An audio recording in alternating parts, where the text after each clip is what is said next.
Right now, Quinn would do anything to rip the black sack off his head, and the problem was he really could do it. He was 100% conscious of what was happening around him. The main reason for this was to see the color of the portal. If it were a white portal, it would indicate they were traveling somewhere on Earth. If it were a colored portal, he would know they were going to a different planet. Military Base 1 was different from the other military bases. It was where the current government would reside, hiding behind the most skilled personnel.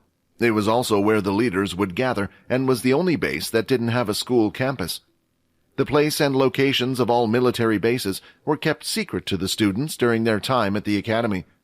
This was to stop information from being leaked outside. This included the smaller factions in the outside world that didn't quite agree with the military's doing. This is why Quinn thought it would make sense for the main military base to perhaps not be situated on Earth. However, he wasn't able to find out, or, at least, not today. Because before he could think of it anyway, his body was lifted and chucked into the portal to the destination on the other side. Over at one of the other military bases, a school was also getting prepared to send all their students to Military Base 1. Nate was at his desk, sitting down, staring blankly at the pieces of paper lying in front of him, while the other students were busy packing away their things and getting ready for the tournament. "You are still looking at that thing?" Sam said in shock as he came over and placed his bag on the desk and sat nearby Nate. "We are going to depart any second now, and you still haven't even packed your things. Get up already." I know, Nate replied, "but I think I might have found the person we were looking for." "You mean the Blood Evolver? I'm not saying he isn't in the tournament, but I do doubt your slow brain, which is good only at fighting, was able to figure out something like that. Go on then, tell me, how did you reach your conclusion?" Nate then lifted the sheet of paper that he had been staring at all this time. The paper showed a long list that contained all the names of students who would be taking part in the interbase tournament. Seeing the paper's contents, Sam's eyes widened in shock, and he quickly moved his hands to put the papers down on the desk, grabbed his bag, and placed it over the list of names. "Are you damn crazy?" Sam whispered. "How did you even get the list of names of all the participants?" "It seems like fate wanted me to find them, Sam. When I came into the classroom yesterday night, it was on the teacher's desk. Somebody must have misplaced it." Slapping his hand against his forehead, Sam was starting to wonder how Nate had ever made it this far in life. Although, this side of him was why the two of them were good friends and got along in the first place. "That doesn't mean you can just take it for yourself." "Oh well, too late now. As long as we return it, it should be okay and may save us from all the trouble we are going to face," said Sam. "Anyway, after finding the list of names, I started to do some research. I contacted students from the other schools inquiring about each of the participants in the fighting tournament. The main thing I was looking for was a student that fought with gauntlets. After all, there aren't many students who chose to do battle with such a close-ranged weapon. Not only that, but based on the information we have, we know he is a first-year student. This narrows down our suspects even more. After asking around, it seems like there is only one student who fits the bill. He goes by the name of Larry Starr. This person is our Blood Evolver. He has to be. No, I'm sure of it. I can feel it in my gut." At the start of the explanation, Sam was on board and was starting to be impressed. Was this the same Nate he had grown up with? However, hearing those last words caused Sam to take a step back a bit. Whenever Nate had a gut feeling about something, it was always 100% wrong. He decided to shrug his shoulders and let Nate go on with his wild thoughts. It wasn't hurting anyone this time, so there was no harm done. "Okay, but what about the zombie? You were interested in him as well, right?" Sam asked. "About that one I have no idea. We might not even see him since the nature of his ability is only to heal. I agree that he was strong in combat, but on a tournament scale while not in the game. The fights might not work out the same way." Sam decided to move his bag off the list of names. He then decided to grab the pieces of paper and return them to the teacher's desk before she could enter the classroom. While placing it at the front, Sam couldn't help himself and take a peek at all the names on the list. These names would be of the people who would, in the future, control the world. What Sam also noticed was that each of the names was a little number in brackets. When looking at Nate's name, the number 6 could be seen. Judging by this, he could easily assume that all the numbers indicated all the students' ability levels participating in the fighting event. "You've always been the underdog in these types of situations, but I know you'll prove everyone wrong." Looking at the names, one could see that Nate was one of the lowest levels in the fighting tournament, especially when looking at all the second-year students. Nearly every student that was participating was either a level 7 or 8 in terms of ability level. Nate was the exception in this challenge. Using his high fighting skills, he would be able to overcome the difference in his strength of abilities. There was also a second reason why Nate could compete on an even level with the higher ability levels. It was because of his soul weapon. Although abilities could be the same, soul weapons were often not. Even if two students had the same earth ability level, their soul weapons would be completely different. One could come in the shape of a hammer, while the other may be a shield. Some soul weapons weren't even objects themselves, but were seen as an evolution of their abilities. With how different soul weapons were between each person, they would sometimes make a massive difference in power. In this case, Nate's soul weapon would increase his power to the point that it will allow him to fight them on an equal level. This was why Nate was respected by the higher-level students, and looked up to by the low levels as well for overcoming that gap. Looking through the names, something had caught his eye. He was sure that Nate would be at the lowest level there, even out of the first years, but it seemed that wasn't the case at all. "What? They can't be serious! Am I seeing things correctly?" Sam brought his head closer to the sheet of paper to have a closer look, but he wasn't mistaken at all. "One of the first years, they have a level 1 on her. What were they thinking? Are they trying to get her killed? It has to be a typo, right?" When inspecting the names closer, Sam also noticed that there were lines between all the participants' names in the fighting tournament. He wasn't quite sure what this meant, but if he was to take a good guess, it would be who their opponents were in the first round.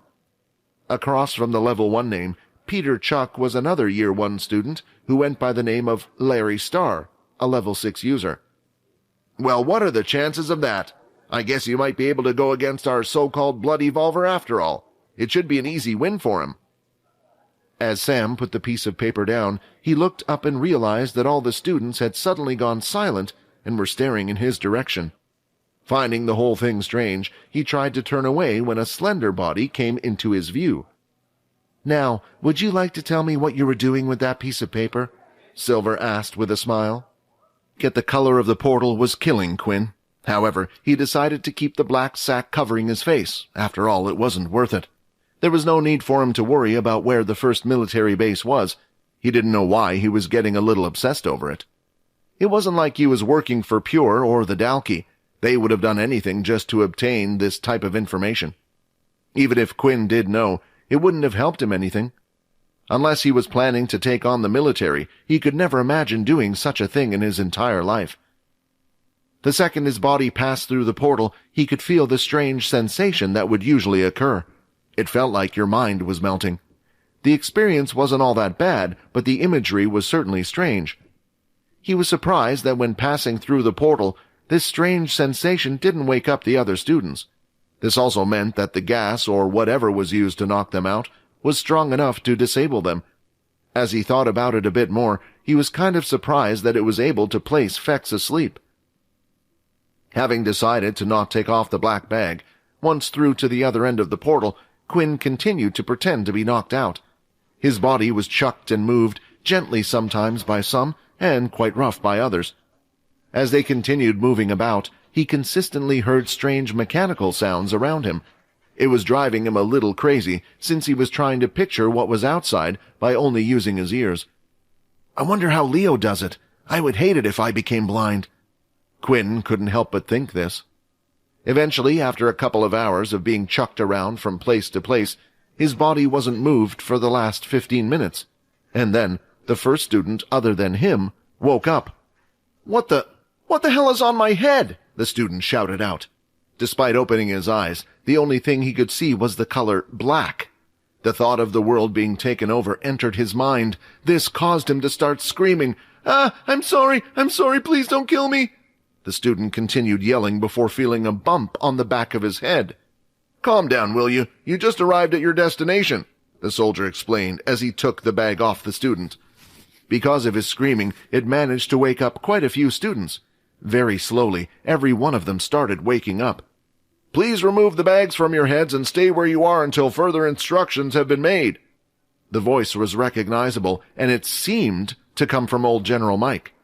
All of the students did as instructed and removed their bags, and for the first time in a while, they could finally see. The students were slightly confused as to where they currently were. There was no clear sky, and all they could see was metal. 1,000 students all stood in a clear open space, with the generals at the front of the large room. "Are we still in the hangar?" a student asked. Quinn couldn't blame the student for thinking that, because it did look like they had never left the hangar in the first place. However, only he knew that they had gone through a portal. All of a sudden, the sound of something coming from behind them could be heard. The pressure head was released, and the light started shining through. When the students turned around, they could see the sides of whatever they were opening up, and a metallic platform stretching out. It eventually hit the floor. There was a good 10 meters from the opening before the platform had touched the ground. "Please make your way down the vehicle." Mike continued his instructions while the soldiers at the front led the way. When stepping outside, they finally noticed that they were in the first military base. However, it didn't look all that different from theirs. It was more like a city with certain buildings surrounded by construction. There were mechs out and about, transporting cargo. The main difference was the size of the base itself. It was nearly 2 times more than theirs. However, the most shocking thing they saw so far was the sky. Although it could be seen, it looked slightly different from what they were used to. This vague feeling continued bugging Quinn. However, he couldn't figure out why. What he did notice, though, was the shine going all across them.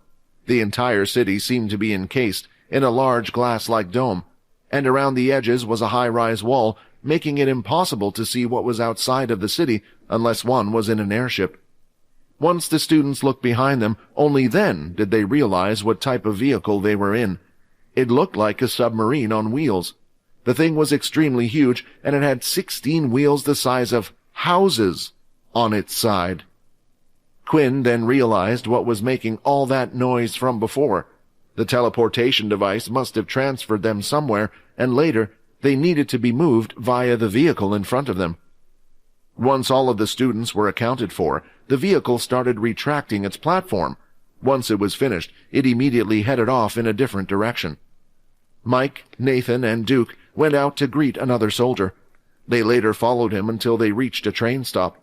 Since the base was large, getting to their destination by foot would probably take them a few hours. While riding the train, the students were able to see more of the city. It seemed like the city itself was split up into different sections, and between each section was a small barrier. Each of these sections had soldiers focus and prioritize different things. At one of the sections in the city, they witnessed mechs being built and tested. In the next one, it looked like they had beasts in captivity and were doing some type of experiments. And next, it seems as if they had combat-focused classes, and so on. They then went and passed the city center. It was a large dome-like building that looked like a miniature version of the base itself. It firmly stood at the center. The top of the dome had a flower-like design that looked similar to a poppy. The army decided to use this symbol after the First War. Most of the battles between the Dalki took place on Earth. There was a lot of blood spilled on the battlefield.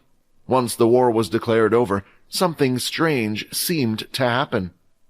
On the fields all across the world where most deaths have occurred, fields of poppies grew.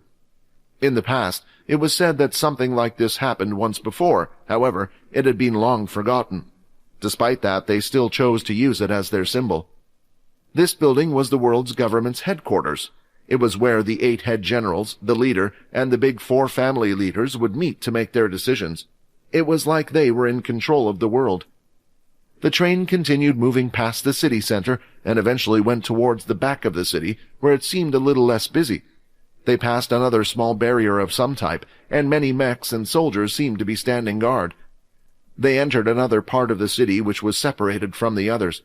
Once the train finally stopped, the students got off and continued to follow Mike. After they exited the trains, they could finally see where the event was going to take place. It was an arena that was large enough to host the Olympic Games right in front of their eyes. It was quite round in shape, almost looking like a wheel on its side, and it was made of glatherium. It had a slight tint of blue. What surprised them most, however, was that, on top of the arena stands, 7 large buildings seemed to have been built into the thing, making it look like a crown. The 7 buildings had a clear, open glass that was tinted black. All of them faced inwards toward the arena. On the front, large numbers were starting from 1 and ending at 7. "Okay, since you guys are from Military Base 2, please make your way to the 2nd building," the guide who had been leading the general spoke to them. "Because you're the first ones here when you finish unpacking your things in your rooms. You are free to explore the area. The buildings here are like hotels. You are allowed to check in and out whenever you want for now. Outside the top of the arena, there are many shops and markets stationed for use. Since you guys won't be participating in the event itself, we wanted to make you all feel welcome. Shop around and have fun. See if there is something you want to do, and treat your stay here as a holiday. Just remember to support your teammates when you can." Quinn was wondering where the others were since he hadn't seen them, although he saw them in the hangar, as they were the first ones to enter. They were shortly separated once again when they moved into the large vehicle. The participants were most likely already in the field or were staying at a separate location altogether. The students followed their teachers to the arena, while the generals had split off in a separate direction. With the large building having plenty of space to accommodate everyone, each student was allowed a room completely to themselves. The atmosphere was quite relaxed. After unpacking his things in the hotel room, someone knocked at Quinn's door. When he opened it, both Vorden and Fex greeted him. "Come on, let's go and explore this place. It's so cool. I've never been to such a nice area before," Fex said excitedly. After shutting the door behind them, the trio went and explored the arena's shops. Meanwhile, at the train station, another train had just arrived, bringing in another set of students from another military base. One of the first people to get off the train was Teacher Silver. Taking part in the intermilitary tournament were taken to the arena ahead of time. This was because the participants would be going through some additional checks that the other students didn't need to do. The other reason was so they could be informed of each event's rules and clarify how each event would work. After all, not all events would be as simple as a knockout tournament. They were all taken on a separate train that was heading to the arena, a participant-only train. Each carriage was separated into each military base, full of the second-year and the first-year students. Although some of the second-year students had been through this before, there was still excitement that could be felt in the air. It was an event that only happened once a year. In a way, this was their chance to show their skills to potential factions, as well as get a head start if they were to join the military in terms of ranks. Perhaps even find a mentor to train them, giving them a head start over others. Inside the second carriage were all the second military base participants, and sitting at the front seat with 2 guards by his side was Peter. The second-year students were also towards the back of the carriage and could see what was happening at the front. "Hey, did you see that first year?" a student asked. "Yeah, the guards haven't left his side. Do you think he might be that much of a threat that they need to keep an eye on him all the time?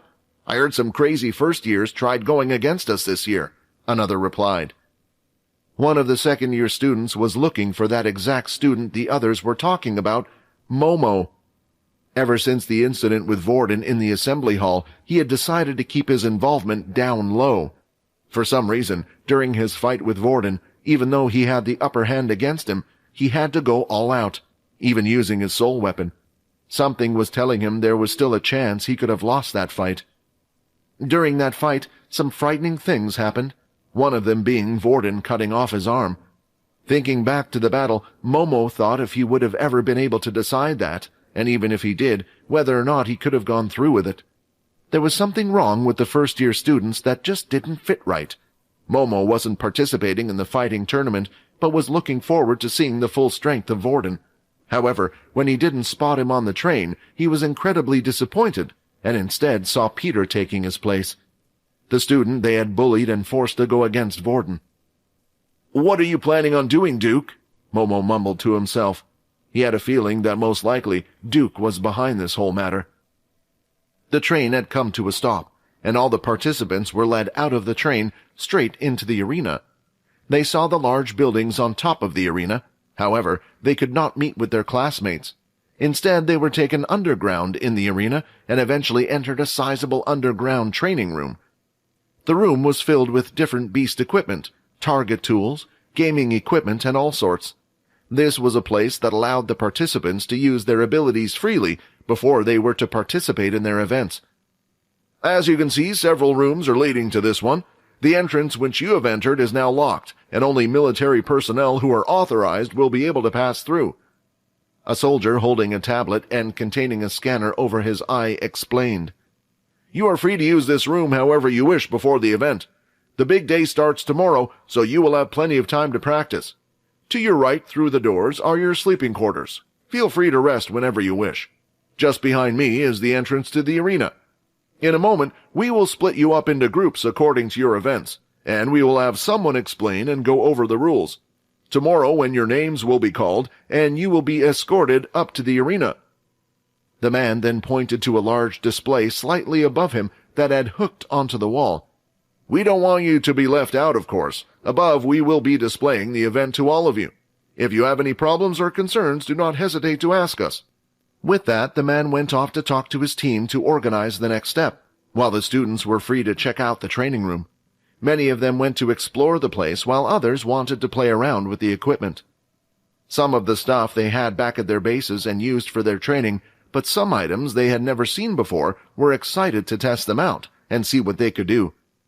Layla, on the other hand, was busy trying to locate Logan. When looking around, she could see that Peter was allowed to go where he wished inside the training room, but the two guards from the train continued to follow him around everywhere. This, of course, gathered quite a bit of attention, and some of the students even tried approaching Peter. Almost immediately, one of the guards would yell at the student to stand back. "Hey, Logan," Layla said, approaching him while looking around to see if anyone was paying attention to her, a habit that was forced into her from her training days. "I was wondering, do you have any idea why they are making Peter fight in this tournament?" Logan looked closely at the two guards by Peter's side. He noticed that the equipment they were wearing wasn't of low quality at all. It was at least the advanced level, maybe even higher. If they were to go through this much trouble to guard one student, then it would seem like his hunch was right. "I think they're trying to use this event to lure out the rest of Pure. They think he's one of them after the video we made.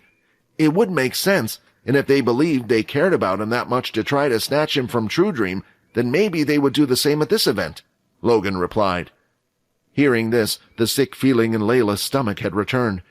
If that were the case, they would be heavily keeping an eye on Peter, and there might not even be a chance for them to try to save him. Thinking about this, Layla thought about whether or not she should try to get Pure involved. She knew that Peter wasn't a part of Pure.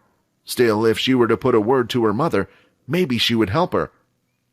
Although this thought didn't last long, Layla was currently a rank 100 agent, and she had already called in a big favor from her mother last time. It was unlikely her mother would risk the whole organization for this, once again. Knowing this, she was too afraid even to ask. "I'm sorry, Peter, there's nothing I can do." After about half an hour of the students exploring the training area, they were called and huddled up once again. This time they were divided into groups based on the events they would be participating in, as they were told they would before. Logan was placed into the crafting event, Layla into the arranged event, and Peter into the fighting event. The three of them were now separated from Peter even further. Each group was led to a different section of the room where a soldier would explain the event's details to them. The three main events had the most participating students, since one student was required from each homeroom class. 10 students from the first year and 10 students from the second year. With the 7 schools participating, that meant there were 140 students per the main event. In the fighting event, while the soldier was busy explaining the rules to everyone, everyone's attention was focused on one person. Peter, who still at this moment had the 2 guards by his side. It was clear to them that it must have been such a dangerous event, but now that Peter was closer to all the participants, they could spot something on his wrist. The fact that his level on his watch indicated he was only a level 1. How is that possible? Wait, how is he even in the tournament?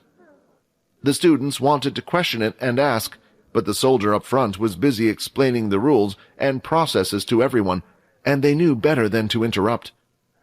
"Oh, so it looks like Sam didn't misread that name list. There was a level 1 student in the fighting tournament, Nate said. Unlike the others, Nate wasn't too interested in the mysterious figure. He was far too busy trying to figure out of all the participants here, which one was Larry, the Bloody Volver. Right now, the students didn't have their best equipment, so it was hard for him to tell. And that's about it for the fighting event rules. Now what we will do is go around and take a stage name from you all. This name will be used to announce you before you enter the arena. Try to pick a name that will strike fear and be remembered by all. After all, not only military personnel will be watching this, many top-tier factions have been invited to this event as well. After the explanation was over, several soldiers went around with tablets held in their hands, gathering each student's required information. Finally, one of the staff had arrived at Peter. "What would you like the name of your ring to be?" he asked. Peter thought about it for a while. He too could tell the soldiers around him were of a higher class than their military base. If there was ever a chance for him to escape, he should have done so when he was alone with True Dream and the other soldiers. Right now, he couldn't escape, and he couldn't even imagine Quinn and the others thinking of a way of saving him. If he were going to be killed after this anyway, he would go down using all his strength. He wasn't just going to throw away the fight. This meant they would find out about his incredible healing abilities. If he were made into a lab rat, he wouldn't tell them anything about Quinn. He still had respect for Quinn for saving his life, and after betraying them once, he wouldn't ever do it again. "Are you sure about your ring name?" the man asked. "It's sometimes nice to have a name related to your ability or one that's easy to remember." "I'm sure," Peter replied. Down on the man's tablet, the name Zombie P was written, a name that, when revealed, would shock the other participants. With the event starting tomorrow, the students were free to do what they wanted for the rest of the evening. There were no strict requirements and even no curfew for the students, which was a first. It truly did feel like they were on a week trip to watch a grand event. Never had they ever been treated like this before. The only rules that were put in place were for students to not leave the arena. Not that it was possible anyway. The arena was located in a separate part of the city, and the only way to get to it was via train, which would go through several different barriers. Stepping off the train, they all noticed the mass amount of security. Leaving this place seemed to be a lot harder than breaking in. However, after living in luxury, they felt like there was no reason for them to try to leave anyway. The three boys, Quinn, Fex, and Vorden, had left the hotel room and headed to the top of the arena. Just like the guide had said, the top of the arena was mostly flat and filled with all kinds of stalls manned by staff. There were coffee stalls, food places, VR games, and all sorts. But what interested most of the students was the equipment stalls. Some of these sold different types of beast gear and armor, as well as items that would go hand in hand with certain abilities while fighting. The boys decided that they would walk around the entire circle, looking at all the shops before committing to buying anything. It was always horrible when one would see something they liked in a shop, only to find something better or cheaper in the next one. "Go on, then," Fex said with his hands behind his back. "What do you think of the sudden change?" "What do you mean?" Quinn asked, confused. "What? Do you mean you can't tell? All of a sudden they're pampering us with nice hotel rooms, shops, equipment, and no curfew?" Fex replied. Quinn hadn't thought about it before. He just felt like the group was currently on a school holiday, like they used to have at school. Near Christmas times and other holidays, school tended to be more relaxed. The world, even the military world, couldn't be all work and no play, could it? "Looks like you figured it out," Vorden said and motioned around. "The whole thing is a ploy for the students. They show and give them a taste of what life is like at the military base. Some of the students will start to think maybe choosing to join the military rather than the faction isn't so bad, especially if they can have a life like this. I hate to say it, but there's always a motive behind everything." The three boys stopped to take a break and were looking over the edge, down at the arena floor. There were thousands of seats, but none of them were for the students. The students would be watching the fight, either from the top platform they were currently on, or from their hotel rooms. There were multiple large display screens every once in a while, so it wasn't like they would miss anything. The seats themselves were for all the different factions from the Earth and other planets. They had been invited to see the future generation display their power. It was a good chance for the military to show the world that it was necessary to continue to draft teens into the army, as well as for factions to try to get future talent. "Maybe it's a good thing I'm not fighting," Vorden said. Although these words were spoken quietly with Feck's and Quinn's hearing, they both had heard him say these words, and were wondering what he meant by them as he looked at the crowd of empty chairs. Unlike them, Vorden was a talented individual, an original from a good family, but not one of the top 4. If he were able to display his strong skills and abilities, he would easily be scouted into a top faction, Quinn thought. His life would be set, and he would have nothing to worry about. So it was strange to see Vorden kind of relieved that he wasn't fighting. The 3 of them continued walking, and having already done a full circle, they had decided which shops they wanted to stop by. For Quinn, what he truly wanted was a strong or better set of gauntlets to use. His intermediate pair wasn't good enough. However, when they looked around, there was barely anything above the intermediate level. Most equipment at the advanced level or higher would have to be hunted for, or one would need to hire travelers to gather the materials for them. There were a few items, but none that matched what Quinn was looking for. Still, with only boots and gauntlets, there was no harm in increasing his equipment in other areas, one of these being defenses. The best piece of equipment to get would be a type of chest piece. This covered the largest area, and when using his inspect skill, Quinn also found it gave him the most defense points. This time, while walking around, they noticed a lot more students around than before. This was because all of the other military bases had arrived by now, and they too had left to explore. They entered a few shops, and Fex was the first to buy some items. He purchased very small knives that were as large as a finger and had a little ring just underneath the handle. Knowing that he had a string ability, Quinn could imagine Fex being able to do great things with those weapons. While Vorden didn't purchase anything but instead stared at 2 short swords on the wall, seeing this, a memory came back for Quinn. He had asked Vorden a long time ago if he was to use a weapon, what type of weapon it would be, and he had replied with a pair of short blades. Vorden didn't use beast weapons much, as he seemed to favor elemental abilities, and most elemental ability users didn't really use beast weapons, but still had plenty of beast gear. After inspecting the stats of the swords on the wall and looking at the intermediate blades in Quinn's system shop, he realized how much better the weapons in his shop were. "Don't buy those," Quinn said. "Don't worry, I'll get you something nice soon." Vorden smiled, and the 3 of them left the shop to head off to the next one. The next shop was a place for Quinn, a shop that mainly focused on armor. A piece had caught his eye before, an intermediate piece that was dark blue and had a silver trim going around the edges. After selling his crystals from the last portal expedition, he now had a total of 4,440 credits to spend. The intermediate piece on the wall was 4,000 credits, so he had enough to spend, but was hesitating whether he wanted to clear his bank like that for one piece of equipment. Inspect. Intermediate Geo-Rock chest armor. No active skills. All stats +1. Defense +20. There were similar priced items in the shop, but this was one of the only ones that increased all stats. Other pieces of equipment improved strength more while giving no stat points to other areas. But this was well balanced. On top of that, it had the most defensive points of the lot. Quinn still hadn't figured out what defensive points did. His gauntlets gave him 8, while his boots gave him 4. If he had the chest piece on top of that, he would have 32 points of defense. Even if he didn't know what to do, the higher number was always better, right? After thinking about it for long enough, he finally had decided to go through with the purchase, reaching out his arm. As his fingertips pressed against the right chest plate, another hand was seen pulling it from the other side. The student to his left turned and looked at Quinn. The first thing that stood out to him was the wristwatch, indicating he was a level 1 ability user. After seeing this, the boy immediately let go. "Please go ahead and take it," the boy said. "You grabbed it first."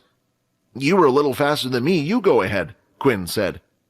With his eyesight, he was able to tell the boy to his right was only a fraction second faster at grabbing the plate. He had no right to claim he grabbed it first. "No, please get it instead of me. I insist, I don't need it," the boy replied once again. The 2 of them continued like this, while Vorden and Feck stood back, and couldn't believe what they were watching. "I guess this is what happens when you have two nice people," Fex said. "Nothing gets sorted." "You think Quinn's nice?" Vorden asked him. Fex thought about it for a while. Most of his interactions with Quinn were nice ones, and after saving his life, he had no other reason but to think he was a nice guy. "You don't?" Fex replied. Vorden didn't reply, but he didn't agree about Quinn being nice. He didn't think he was a bad person, but didn't think nice was the right word. Eventually, after going back and forth, Fex was fed up with watching, and snatched the chest piece, handing it over to Quinn. "Just take it, man. I want to continue shopping." The boy smiled, indicating he was happy for Quinn to take the piece of armor, but before purchasing the item, Quinn wanted to get the name of the student, hoping maybe he would return the favor to him one day. "What's your name?" Quinn asked. "The name's Sam." The system message appeared in front of Quinn's face once again.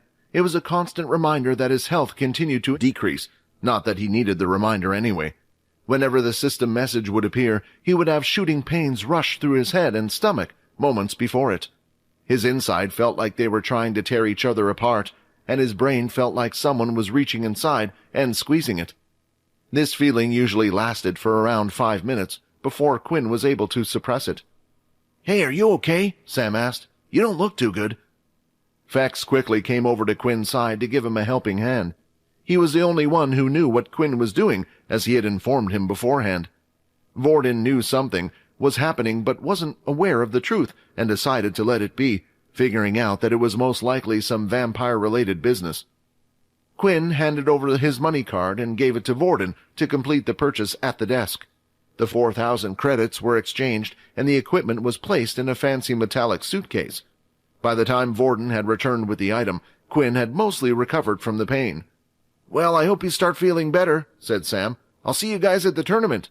Maybe we can meet up and watch it together." Sam didn't have many friends at his military base, being quite the low level himself as a second year. With Nate participating in the fighting tournament, Sam was pretty much on his own, so he thought it would be nice to enjoy the event with some others that wouldn't be quick to judge, being low level themselves. "Yeah, that sounds good." Quinn managed to crack out a smile at the last bit of pain started to fade to the back of his mind. The four of them left the shop together and were ready to part ways as they continued to explore. As soon as they took a few feet away from the shop, they could feel something strange, as if their hair strands stood upright. "We're being followed," Fex whispered. "I know, a group of 5, Vorden replied. The 3 boys weren't the only ones that noticed this. When Sam turned around to check on the 3 boys, he could also see that a group was strangely following them from behind. "What are they planning?" Sam couldn't help but decide to get involved. He knew if Nate were here, he would have tried stopping whatever was about to happen. As expected, the group of students suddenly decided to appear and block the 3's path. The boy at the front had the sides of his hair cut short and a purple streak running down the middle. He quickly glanced down at the 3 watches before deciding to approach them. After confirming all of their ability levels were lower than his, a smile appeared on his face. "Well, what do we have here?" the student said as he got closer. Well, we're a little short on money, you see, and we were kind of hoping to buy something from one of these shops. I had my eye on that chest piece for a while, and when I saw someone else buy it, it just rubbed me the wrong way." The student then got right up to Quinn's face as he said his next words. "Especially when I see a weak level 1 like you getting something like this. It would be useless in your hands." "Inspect. Name, Zach Lee. Ability level 6. Transformation ability." Using the inspection skill, Quinn was able to figure out the level of all the members of the opposite group, even when they were hiding their watches. It made sense why the student Zach was confident. He was a level 6 ability user, and everyone else around him was around a level 4 and 5. As a group, they seemed quite strong. After they had seen that, both Fex and Quinn were only level 1s, even with Vorden being with them. They didn't even think they had a chance of losing. Right now, Vorden had a random ability of a level 4 user he had touched, so his wristwatch was displaying that number. So Zach and his group had even more confidence that the group faced no such threat in front of them. Using his right hand, Zach placed it on top of the metallic case in Quinn's and tried to pull it away using all his strength. When he tugged, though, there was no movement, and his hand slipped off from the metal case. The smile on his face dropped. Quickly, Zack grabbed onto the case again and tried to pull it out of Quinn's hand again, this time getting a more firm grip on the case. But when Zack tried to pull away, a tight grip was felt around his hand, which gripped the case. "What the hell do you think you're doing?" Quinn said slowly. "This is mine." Zack's group of friends behind had no clue what was going on, and were still smirking away at the thought of the helpless level ones having their expensive gear taken away. "Why is this person making me feel sick when I look him in the eye?" Zack thought.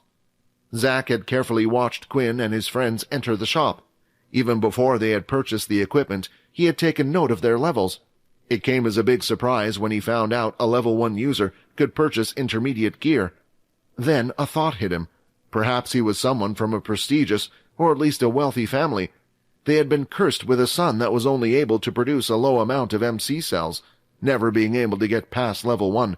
At that point, the only thing one could do was purchase beast gear to help them on their journey through life. Having made this prediction, Zack never thought a reaction like this would come from Quinn. "Hey, 5 against 3 is a bit unfair, don't you think so? Maybe we should even up the sides a little," Sam said as he walked over. Sam, too, had thought the same thing as Zack when he saw Quinn. The only difference was that Sam thought he could relate to Quinn. He was one of those very people, a person who was unable to progress any higher in his ability level despite being able to purchase books at a higher tier. His body had already hit the MC cell limit. Seeing Sam come over, Zack's group of friends behind him started to get more aggressive and were getting ready for a face-off. As the tension rose in the air, it felt like either side was going to strike first. However, both Fex and Vorden were worried about a different matter. For some reason, Quinn was upset at the actions that had just occurred. It made sense anyone would be. The only difference was, Quinn had a critical secret he needed to hide. "I think I know what you mean about him not being nice now," Fex whispered over to Vorden. Even Quinn himself felt his actions were a little stranger than usual. Of course, he always wanted to punish people who did things like this, but right now was not the time, especially with as many military personnel around as there were. Still, Quinn refused to let Zack's wrist go, and he was starting to grip it harder and harder. Zack could feel this, and the pain was starting to get to him. He wanted to squeal or grunt a little, but was too afraid the others would laugh at him if he began to give in to the pain and were to make strange noises. "What do I do?" he thought, looking for a way out of this. "Hey, what is going on here?" a deep voice said from the side. A soldier had appeared, wearing a military uniform. "There is to be no fighting during the week's stay here, do you understand? If you disobey, we will have to lock you up for your remaining time here. If there is a dispute, I suggest you settle it through some other matter. I'll be keeping an eye on you," the soldier said as he walked back off, continuing on his way to where he was going before. When the soldier had arrived, Quinn's grip had loosened, and Zack managed to break free in a split second. After hearing the words of a soldier, an idea popped into his head. Maybe there was a way to settle this and get the item he wanted. More than that, Zack felt a little humiliated and wanted to get his pride back. "Fine, I have a little suggestion to make. If you are interested, why don't we play a little game? Your guys versus mine," he said with a smile. Hearing Zack's words, Quinn wanted to refuse outright whatever type of proposal was about to be made. It was clear they were up to no good, and what reason did they have to go along with their little game? "Just get out of here before I—" Just then, a person from Quinn's right side stood in front of him. "Sounds interesting. What do you have in mind?" Before Quinn could even reject their offer, Fex had chimed in at the last second. The word game had interested him greatly. Besides, they had already finished their shopping and explored the area. Other than going back to their hotel room to rest, there was nothing they could do. Fex didn't care about the results of the events, besides they weren't a part of it, so this might have been the only bit of fun he would be able to experience. "Since you guys seem more confident than your usual low levels, I thought this might interest you." Zack and the group started to walk off, and Fex followed without a second thought. The others looked at each other and shrugged their shoulders, deciding to go along. "Don't worry, they can't really do much, and you can always refuse," Sam said. After following Zack and his group for a while, they were eventually led to the game section of the platform. It looked like he did mean that they would play a game, and it wasn't a metaphor for something else. The stall they stopped at had several different booths that were open for the outside public to see. Inside the booths was what looked like an old-fashioned training machine. It was a standard upright thick pole made of metal. The pole was split up into 6 different sections, and each one had another pole sticking out of it. Quinn watched one of the students carefully. A digital countdown appeared above his head. 3, 2, 1. When the timer reaches 0, a buzzing sound was heard. Game started, level 3. The metal pole started to twist the different sections of its body. However, not all of the sections moved in the same direction. The very top section twisted, and the pole from the top was now coming towards the student's head from the left side. At the same time, the bottom section of the pole had twisted in the opposite direction, making the extended pole attack from the right side. At the same time, the student lifted his left hand and right leg, blocking both of the attacks. The pole twisted again and continued to twist and turn to allow attacks to come from all different directions, aiming at the student's body. That's when Quinn also noticed there was a small ring where the student was standing. "I see, so he has to block all the attacks without stepping out of the ring," Quinn thought. "The higher the level, the faster and more varied the attacks." "My suggestion is we bet that beast armor of yours by playing the game," said Zack. "Each person here will count as a life for our team. The first person will start at level 1 and keep going up until they are eliminated. Then the next person from the team will start from the level they have left off. Then whichever team finishes on a higher level wins," Zack explained. With this type of game, it was best to allow the most skilled person to go last. The reason for this is because the person can watch how the one before them failed. They could get a sense of timing for the machine as well as witness the varied attack patterns. "Your team only has 4 people, so one of you can go twice," said Zack. "The reason for choosing this game is because it requires us not to use our abilities. I didn't want to pick something where we would win. This will just be a test of reflexes and quick thinking on your feet." "I don't like it," Vorden said. "I don't have a problem with the game. I think any one of us here will be able to beat your whole team. The problem is, what's in it for us? We gain nothing from this bet, as the beast gear is rightfully Quinn's in the first place." While watching Vorden speak, he was amazed at how much confidence Vorden had. He didn't stutter when speaking in front of these higher levels, and when pointing to his teammates, it seemed like he was genuine when he said he thought any of them would be able to beat them in the game. "I thought you might say that, of course. I wouldn't just be putting up nothing on our side." Zack reached one of his fellow teammates' bags and pulled out a beast crystal. It was slightly clear in color, and after Quinn used the inspect skill, he was able to tell it was an intermediate beast crystal. "Lithy intermediate beast crystal, compatible with an item from the shop." After using his inspection skill, though, another message that he hadn't seen before appeared. After selecting the message, the system immediately took him to his shop, showing him a single short sword. One of the swords in his shop required this very crystal to be crafted. The weapons from Quinn's shop were of higher quality than one could find in the marketplace. The problem was that nearly all of the weapons on it required him to gather specific items to create them. As he was still a student, he was unable to travel to other beast planets to hunt for these things. For now, he decided he would leave it for the future, after he had left the school. Coming across one of the materials to create a weapon was a golden opportunity for him. "We'll play your little game," Quinn said. "Excellent," Zack replied, not doubting for a second they were going to lose. Outside the arena on the bottom floor, Leo stood outside. He had come from the underground area after checking on the participating students. The real reason why he was there, though, was to check on Peter. He had a hand in helping the students during the matter with True Dream. There was a chance that using their strange and strict methods, the military would find out he was also involved in the case. He wasn't worried, but at the same time he had to prepare for the worst. "Originally there was 1, and now there are 3, Leo thought. He was thinking of the strange auras that he had sensed. At first it was only Quinn. Later Peter's aura had changed, and then a third student had arrived with the same aura. With his ability, he could tell they weren't human, or at least not fully or not the same. "The military might be stepping on their toes in something they can't handle." Leo had a hunch that if these people weren't human, they were going to publicly execute one of their kind. Then maybe they would come and try to save him, or at a later date, these actions could cause a lot of trouble, possibly even another war. The human race couldn't handle fighting the Dalki and another unknown entity. If it came to it, maybe the better decision would be for him to save Peter himself. From just underneath Leo's belt, he had a small pouch where he pulled out a small little flask. It was the one that had been found at the last portal expedition. He still didn't know who it belonged to, but he did know it was a strange and powerful item. The aura surrounding it was similar to his weapons. For a simple flask to be made out of high-quality beast material would be a waste. It had to be something special, he thought.